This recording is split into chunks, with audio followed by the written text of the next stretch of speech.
যার সাথে হয়েছে তুমি ক্ষমা করে দাও, তুমি ক্ষমা করে দাও। সে ক্ষমা চাক না চাক তুমি মাফ করে দাও। তুমি যদি মাফ করলে তোমার ইজ্জতের কমতি হয়, আমি মুস্তাফা থেকে হাসরের ময়দানে তোমার ইজ্জত বুঝে নিও। বিশ্বাস করেন, প্রতিশোধের যতটুকু শান্তি তার চাইতে বড় শান্তি হচ্ছে মাফ করে দেওয়া।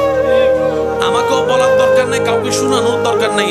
আপনার জীবনের সবচেয়ে বড় শত্রু যে ইনডোর হোক, আউটডোর হোক, ঘরের হোক, বাহির হোক, যার সাথে আপনার বনেও না, যার সাথে চেহারা দেখতে ইচ্ছে করে না, এরকম কেউ থাকলে শুধু মনে মনে আমার দিকে তাকাই হলো কথাটা রাখার জন্য, শুধু মনে